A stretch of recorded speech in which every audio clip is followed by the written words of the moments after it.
हाँ जी, नमस्कार, राधे राधे, हर हर महादेव। मैं आपका आचार्य देव। आज इस वीडियो पे चर्चा करेंगे अभी अपना एक आने वाला महत्वपूर्ण पर्व है जिसको बोलते हैं महाशिवरात्रि। वैसे तो शिवरात्रि हर माह में आती है, लेकिन ये जो रात्रि है इसको बोलते हैं महाशिवरात्रि। क्यों करना चाहिए, कथा क्या कहती है, वैज्ञानिक पक्ष क्या है, रात्रि जागरण के पीछे क्या कारण है और इसको हम मनाते क्यों हैं। भारतवर्ष त्योहारों का देश है। 365 त्यौहार यहाँ पे हैं। अभी भी आप मोटे मोटे देखेंगे तो हर माह कम से कम 2 त्यौहार मना ही लिए जाते हैं। तो महाशिवरात्रि भगवान शिव की रात्रि है। थोड़े से पीछे जाएंगे तो क्योंकि हमारे यहाँ प्रत्येक जो कोई उत्सव होता है तो उस उत्सव से बहुत कुछ जोड़ दिया जाता है। तो कहीं कहीं पढ़ने को मिल जाएगा कि ब्रह्मांड में जो सृष्टि का सृजन हुआ इसी दिन हुआ। लेकिन एक और बात तो मिलती है कि जब समुद्र मंथन हुआ, समुद्र मंथन के पश्चात भगवान शिव को हलाहल पीना पड़ा। महसूस करके देखिए, आप घर के बड़े हैं, जिम्मेदार हैं, आप पिता हैं और घर में कोई ऐसा वातावरण क्रिएट हो जाए तो आपको आगे बढ़कर जिम्मेदारी लेनी पड़ेगी। तो शिव क्या है? जगत पिता हैं, ब्रह्मांड के पिता हैं। तो जब संतान पे कष्ट आता है तो पिता आगे बढ़ के उस कष्ट का निवारण करता है, उस कष्ट को अपने ऊपर ले लेता है। तो जब समुद्र में हलाहल विष उत्पन्न हुआ तो उस कष्ट निवारण के लिए शिव जी ने उसको अपने गले में धारण किया। तो विष है, ठीक है ना। तो उसका जो ताप है, उसका जो प्रभाव है उन पर पड़ रहा था। तो ब्रह्मा जी और विष्णु जी के मार्गदर्शन पे उस पूरी रात्रि को भगवान शिव ने जागरण किया और वो जो रात्रि थी यही थी शिव महाशिवरात्रि। समुद्र मंथन से निकला हुआ विष गले में धारण किया। हमारे आपके लिए क्या कहानी कहती है? रात्रि जागरण, समुद्र, विष, इन तीन के बीच में कहानी है। तो पहले ये कि 4 प्रहर की जो पूजा है बहुत महत्वपूर्ण होती है। 4 प्रहर की पूजा क्यों, फिर इस कहानी पर लौटते हैं। 4 हमारे लिए महत्वपूर्ण है, 4 अवस्थाएं हमारी होती हैं, 4 वर्ण है हमारे लिए।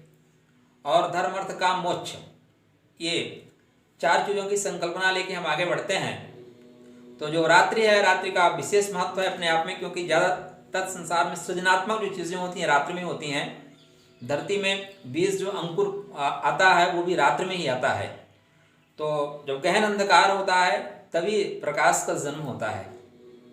इसलिए रात्रि का अपने आप में व्यापक महत्व है। 4 प्रहर जो हैं धर्म अर्थ काम मोक्ष से जोड़ के हैं। इन 4 प्रहर की पूजा आपको अवश्य करनी चाहिए। शिवरात्रि पर अगर आप मानते हैं कि आप फास्ट रहें, काजू खाएं, बादाम खाएं, केला खाएं, तो आपके लिए नहीं है। यह रात्रि 4 प्रहर की पूजा आपके लिए अनिवार्य है और रात्रि का जागरण बहुत इंपॉर्टेंट है, उसकी भी चर्चा करेंगे। तो प्रथम प्रहर में अगर आप भगवान शिव की पूजन करते हैं तो धर्म आपका मजबूत होगा। जहाँ धर्म है वहाँ पे जय है। और आप धर्म के साथ चल रहे हैं तो भगवान आपका साथ ही नहीं देगा, बल्कि भगवान आपका सारथी बन जाएगा। याद रखिएगा। तो आप धर्म को मजबूत करने के लिए प्रथम प्रहर की पूजा करें। प्रहर का तात्पर्य यहाँ पे 24 घंटों को 8 प्रहर में बांटा गया है। तो जो 4 प्रहर हैं आप मोटा मोटा मान के चलिए कि 6 से 9 प्रथम प्रहर, अगर इसमें आप पूजन भगवान शिव का करते हैं तो आपका धर्म मजबूत होगा और जिसका धर्म मजबूत हुआ उसका सब मजबूत हुआ। द्वितीय प्रहर में आप पूजन करते हैं तो अर्थ आपका मजबूत होगा।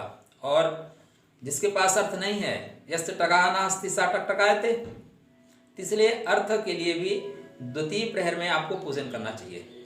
अगर आपको धन संबंधी परेशानी है तो आप भगवान शिव का अभिषेक करें। अभिषेक का जो आप कर रहे हैं उसमें थोड़ा सा मीठा डाल के करें, शहद से करें, आपकी धन संबंधी परेशानी खत्म होगी। तो धर्म अर्थ तीसरा जो प्रहर है काम का प्रहर है, मध्यरात्रि 12 से 3। अगर आपके जीवन में वैवाहिक परेशानियां आ रही हैं या दाम्पत्य जीवन आपका खराब चल रहा है, पति पत्नी में अनबन है, ज़्यादा खींचतान है और आप उसको ठीक करना चाहते हैं, 2 पॉइंट है, आप ठीक करना चाहते हैं तो ये उपाय करें। नहीं ठीक करना चाहते हैं, कुछ लोगों की स्थितियाँ ऐसी विस्फोटात्मक हो जाती है कि उनको अलग हो जाना ही उनके लिए बेहतर होता है। तो अगर आप ठीक करना चाहते हैं तो इसमें बैठ के भगवान शिव का पूजन करें, साथ में माता पार्वती का भी ध्यान करें, ठीक है ना। धाम धुजटा पत्नी वामी वाग्देश्वरी क्राम क्रीम कालिका देवी श्राम सिंह में सोम करो, इस मंत्र का जाप करें। दाम्पत्य जीवन में आई हुई दुरूहता धीरे धीरे खत्म हो जाएगी। आप करके देखें। चतुर्थ जो प्रहर है वो मोक्ष का प्रहर है। तो जो लोग मोक्ष के मार्ग पर आगे बढ़ना चाहते हैं, जो लोग चाहते हैं कि उनके जीवन में मोक्ष का द्वार खुले, वो चतुर्थ प्रहर की पूजा अवश्य करें। तो ये रात्रि को 4 खंडों में विभाजित किया गया है। प्रथम धर्म, दूसरा अर्थ, तीसरा काम, चतुर्थ मोक्ष। आपको जो चाहिए वो ले लो। वैसे हमारी परंपराएं ये कहते हैं, हमारे शास्त्र कहते हैं कि आपको प्रत्येक स्टेप बढ़ना चाहिए। धर्म भी चाहिए, अर्थ भी चाहिए, काम भी चाहिए, मोक्ष भी चाहिए। तो क्या एक दिन पूजा करने से मोक्ष मिल जाएगा क्या? या एक दिन पूजा करने से अर्थ मिल जाएगा, काम मिल जाएगा? मतलब क्या है? कभी आपने बट बीज देखा है? बट का बीज या पीपल का बीज कितना बड़ा होता है? इतना छोटा सा होता है, इतना छोटा सा।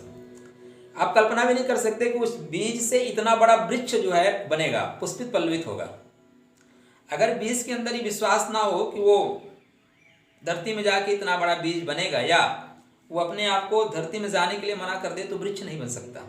ये आप इस रात्रि बीज वपन कर रहे हैं। आप काम का बीज वपन करेंगे तो आने वाले समय में विराट काम होगा। धर्म का बीज वपन कर रहे हैं तो धर्म विराट होगा, और मोक्ष के लिए आप बीज वपन कर रहे हैं तो मोक्ष भी विराट स्वरूप में प्रकट होगा। यह रात्रि बीजारोपण की रात्रि है। अपने जीवन में बीजारोपण आप करिए, जो चाहिए आपको। परमात्मा बोलता है कि तुम मेरे पुत्र हो, तुम्हें मैं सब कुछ दूंगा। धर्म, अर्थ, काम, मोक्ष। पैसा चाहिए, घर चाहिए, गाड़ी चाहिए, बीवी चाहिए, बंगला चाहिए, या तुम्हें मोक्ष चाहिए, जो चाहिए उसके लिए आके आवेदन भर के जाओ। भगवान शिव के पूजन के बारे में आप सबको पता है, नॉर्मल सी चीजें हैं, उसको बताने की जरूरत नहीं है वीडियो में, नहीं वीडियो हो जाएगा लंबा। रात्रि जागरण। रात्रि जागरण क्यों करते हैं? पहले पॉइंट पे हमने कहा था समुद्र को पकड़ के रखिएगा। एक और पॉइंट आएगा कि ये महाशिवरात्रि पे इतना ही फोकस क्यों? आप देखेंगे तो जो फाल्गुन मास की ये रात्रि होती है ना, सबसे अंधेरी रात होती है। जब अंधेरा ज्यादा हो तभी प्रकाश की जरूरत होती है। जब चंद्रमा की रेस इस धराधाम पे कम पड़ती है, या चंद्रमा प्रभाव में आता है, उस पे अंधकार ज्यादा छाता है, तभी हमारे अंदर नकारात्मक शक्तियां ज्यादा बढ़ती हैं। आप कभी पागल खाने जाके देखें या आसपास देखें, जो लोग भाग जाते हैं लेके एक दूसरे को प्रेम में, वो इसी डेट के आसपास जाते हैं। चतुर्दशी, अमावस्या, पूर्णिमा, इसी डेट के आसपास भागने की प्रक्रिया होती है। शरीर को उद्वेलित कर देता है चंद्रमा। अब आप कहेंगे चंद्रमा इतनी दूर से कैसे उद्वेलित करता है? आप कभी समुद्र किनारे जाकर बैठिए ना, समुद्र किनारे रहने वाले लोगों से पूछिए ना, सप्तमी के दिन, पूर्णिमा के दिन, अमावस्या के दिन, चतुर्दशी के दिन सागर की लहरों को चंद्रमा की रेस 20-20 फीट ऊपर उठा देता है। अच्छा, लहरें उठती हैं, चंद्रमा उठाता है या लहरें उठती हैं? एक ये भी पॉइंट इंपॉर्टेंट है। चंद्रमा जो है, हमारी जो एनर्जी है वो कैसे प्रवाहित होती है? जल के माध्यम से। समुद्र में जल ज्यादा है और चंद्रमा की तरफ समुद्र आकर्षित होता है, जल उठता है। उसी तरह से हमारे शरीर में जो जल है, 2/3 हिस्सा जल है, वो भी ऊपर उठता है। तो उठता है, अगर आप उसमें आप लेटे हुए हैं तो फिर क्या होगा? उसका उत्थान नहीं होगा। इसलिए इस रात्रि में, इस दिन जागरण की रात्रि कही गई है। जागरण आप करेंगे तो कैसे उत्थान होगा? आप बैठे हुए हैं, चंद्रमा की रेस आपके शरीर को, रेस को ऊपर उठा रही है, खींच रही है। अब आपके शरीर की रेस, शरीर की शक्तियां ऊपर उठेंगी, आपकी गति जो है ऊपर हो रही है, ऊर्ध्वगामी गति है। 2 गति होती है, या तो आप नाभि के नीचे जाएं या तो नाभि के ऊपर आएं। तो जब आपके नाभि के ऊपर की गति हो रही है तो वो होते होते मस्तिष्क पटल पे आती है, और मस्तिष्क पटल पे अगर एनर्जी लेवल आपका सही रहा तो आपकी जो खोज है, जो आपका लक्ष्य है, उस लक्ष्य को आप सन्निकट पाएंगे। अंधेरा ही है जो हमारे रास्ते को हमें देखने नहीं देता। तो ये जब हम रात में जागरण करते हैं, इसलिए मना किया गया है। तो आप लोग चाहे गाना बजा के, भजन करके या घूम के भी इस दिन, इस रात्रि में जाग सकते हैं तो जागें। शिवरात्रि में जितना पूजन का महत्व है उतना ही रात्रि में जागरण का महत्व है। जागरण इसीलिए कि अगर आप सोए रहेंगे तो जो एनर्जी लेवल उठ रही है शरीर से, वो हो सकता है किसी पार्ट को परेशानी दे दे। एनर्जी कहीं ना कहीं से निकलना चाहेगी, एनर्जी उठना चाहेगी।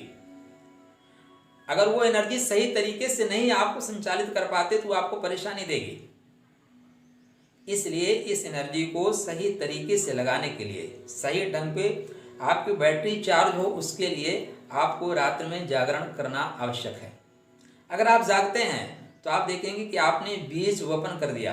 किसके लिए करना है, ये आपके ऊपर पॉइंट है। भगवान शिव संसार के माता पिता हैं, इसलिए इस दिन आप जो दस्तखत करोगे उनके यहाँ जाके, वो आपका स्वीकार होगा।